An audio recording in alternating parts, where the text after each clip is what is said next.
This is Ruckus, and I'm 10-8.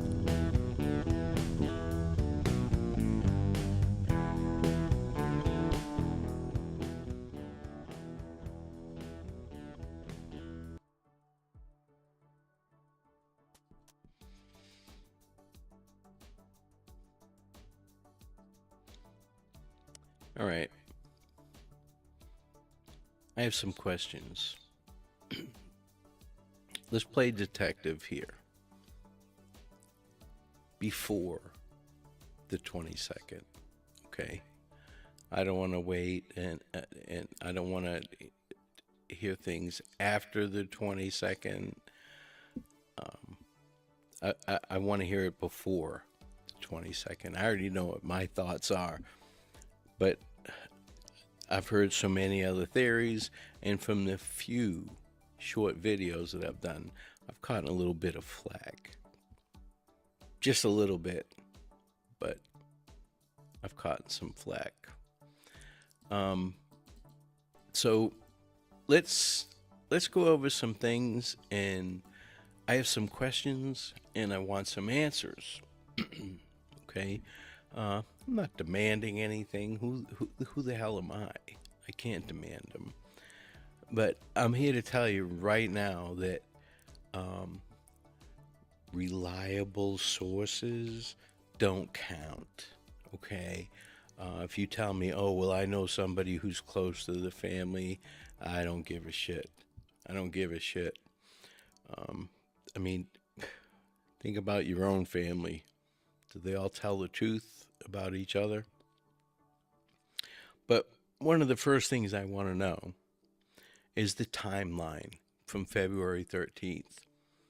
And where you get that from.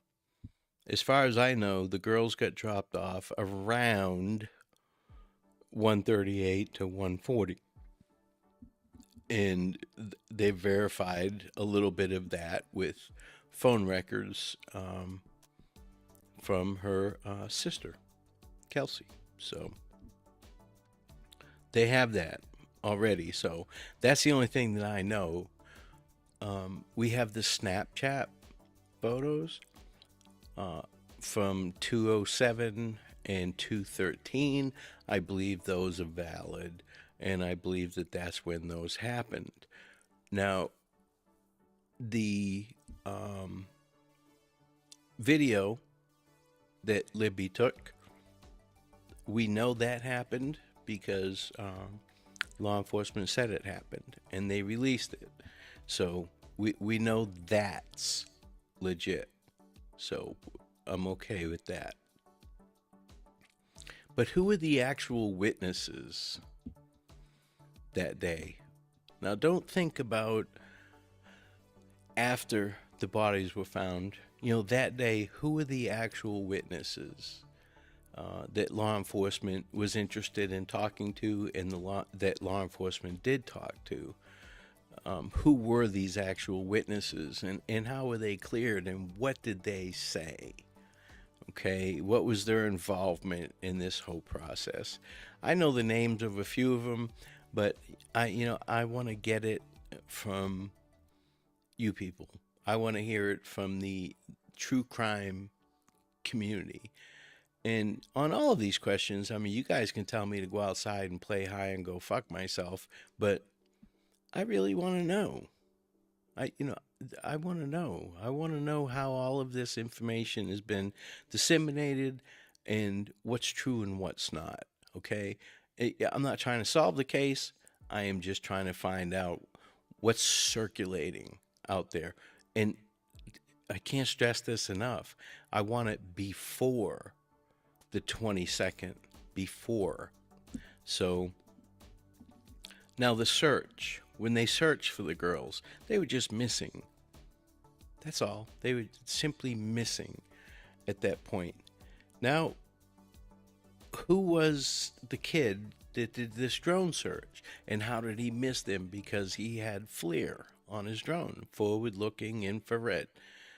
Now, I think I saw a video of an interview with him, but nothing solid. Okay, nothing solid. So I want to know about that. Why didn't he see the girls? Why didn't he record that whole drone search and all that?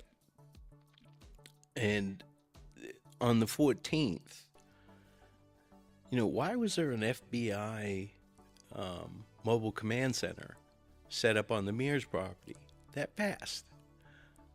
Why did that happen? Who was involved with the 14th search? We all know on the 13th that they called the search off at midnight and all that and da-da-da. I've heard people saying they called the dogs off. No, they didn't call the dogs off until the 14th. Tobe said they didn't need the dogs anymore. That was on the 14th.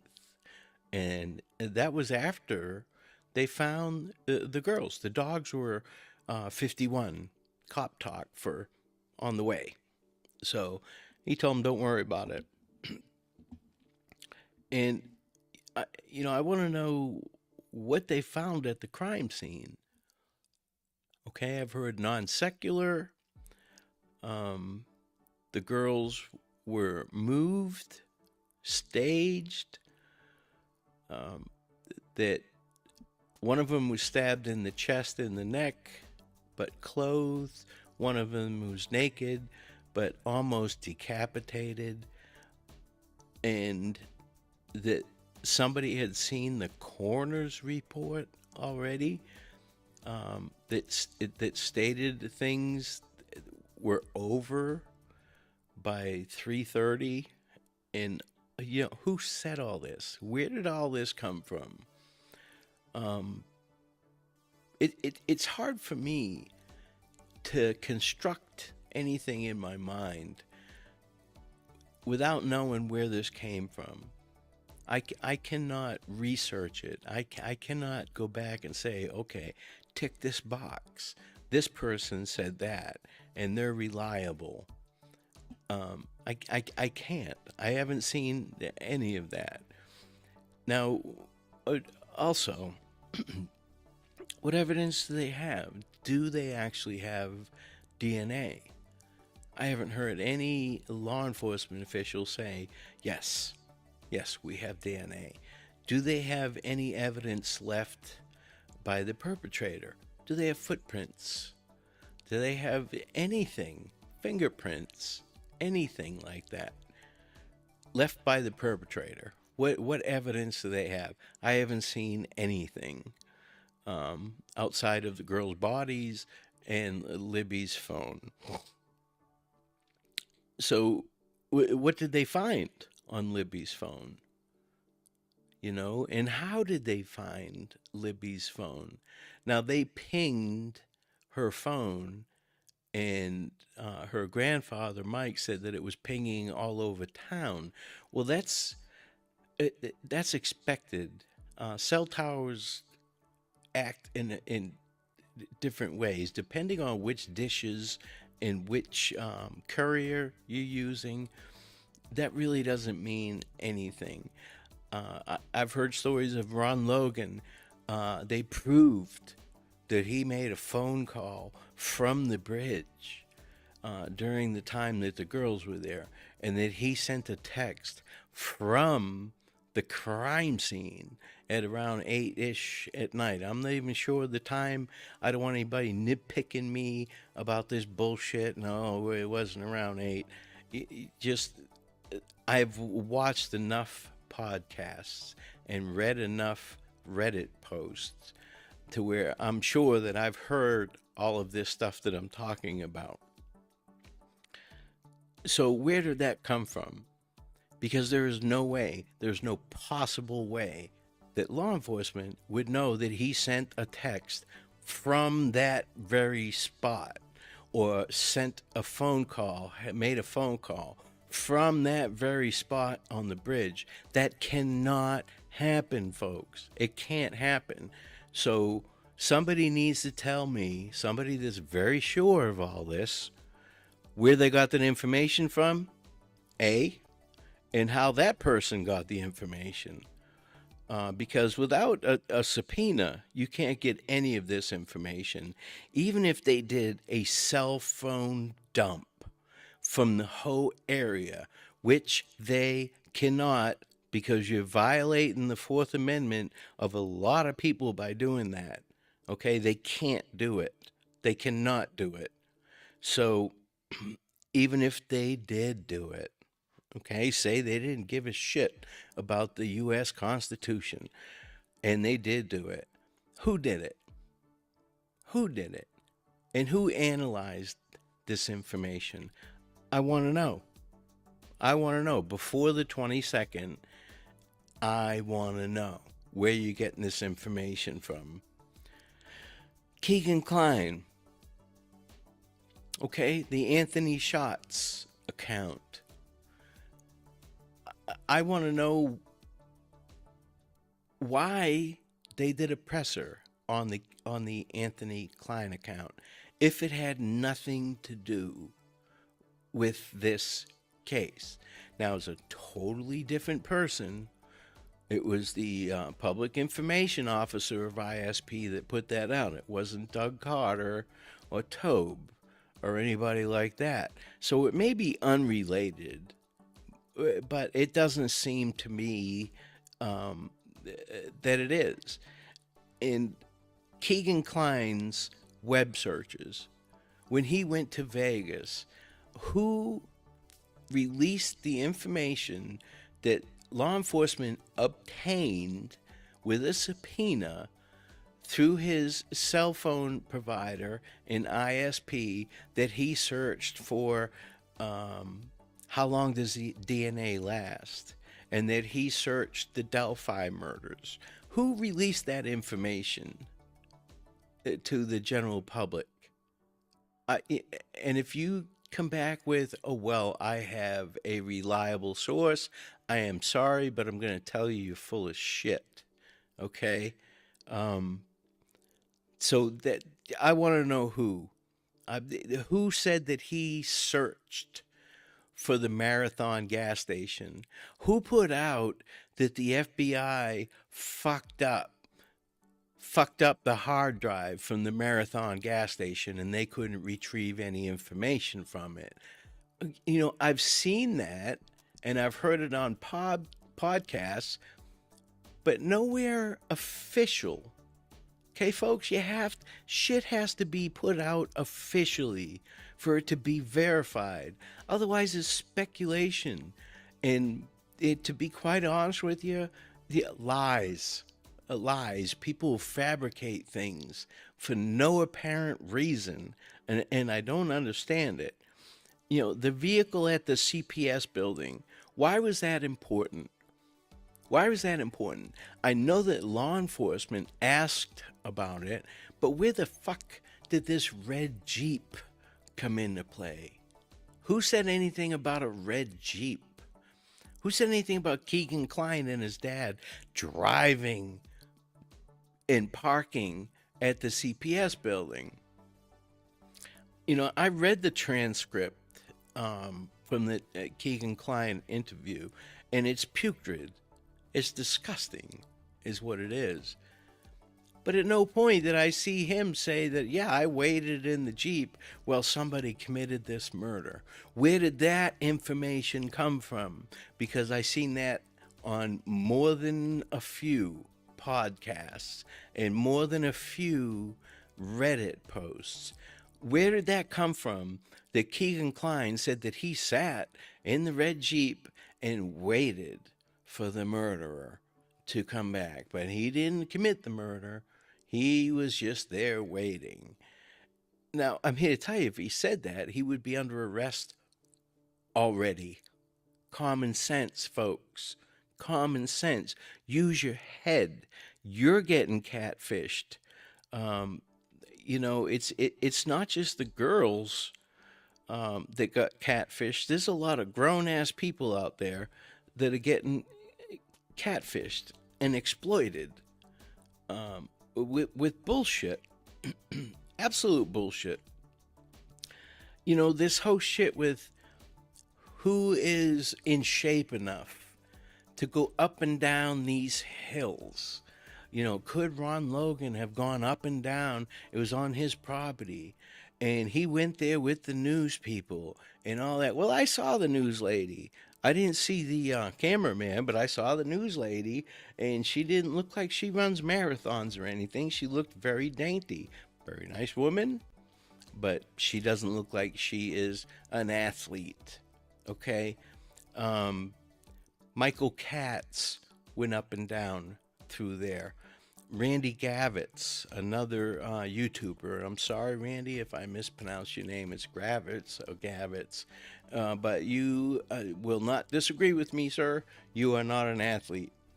You know who can definitely run up and down those slopes?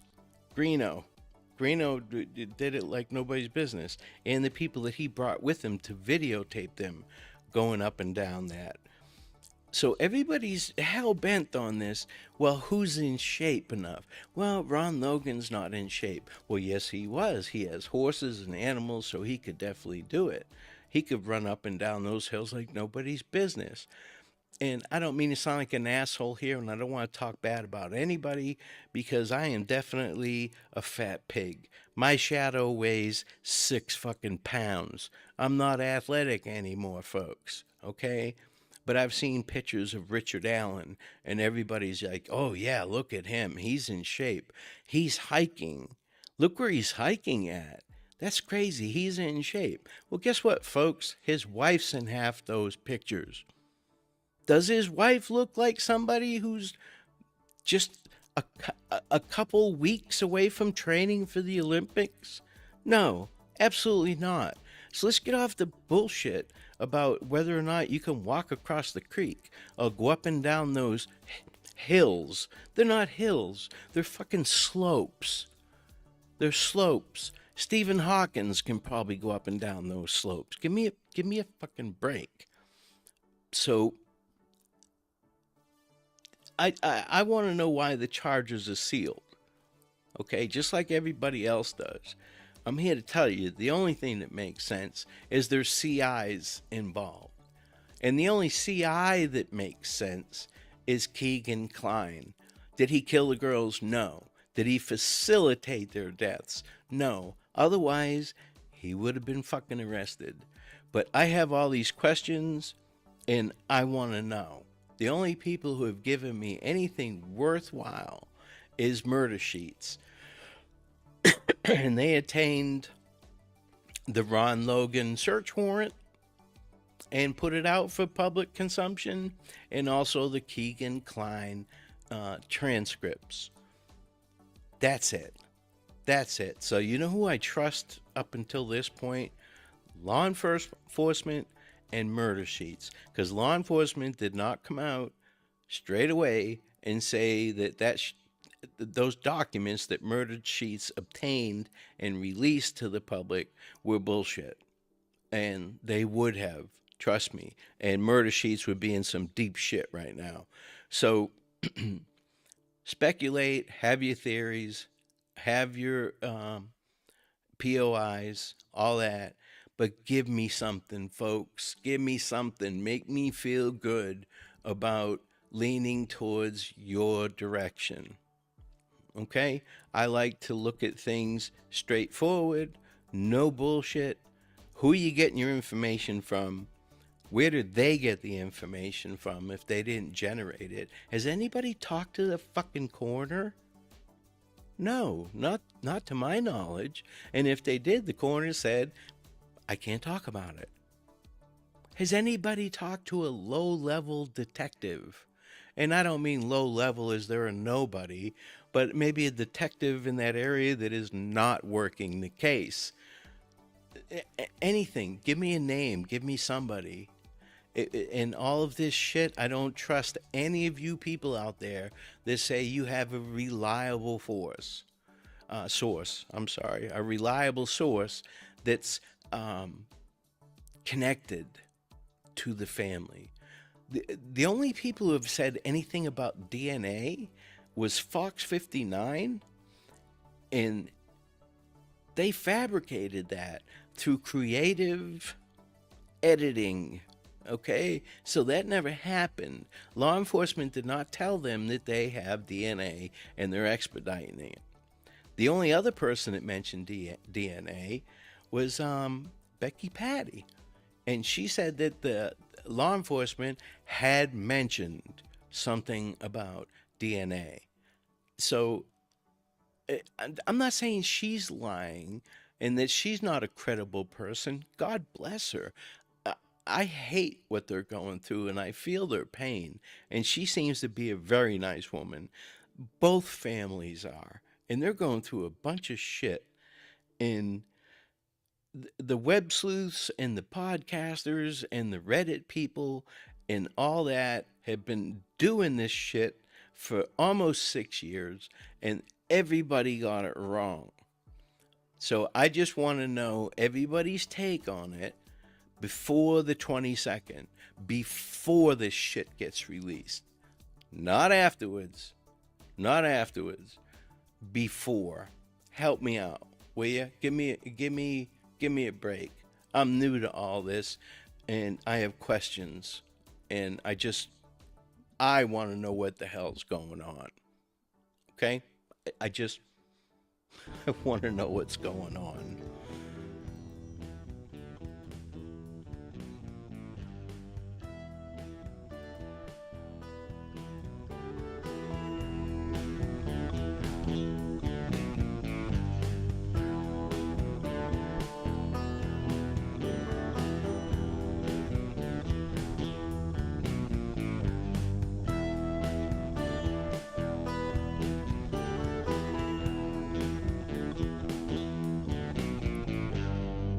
My name's Ruckus, and I am 10-7.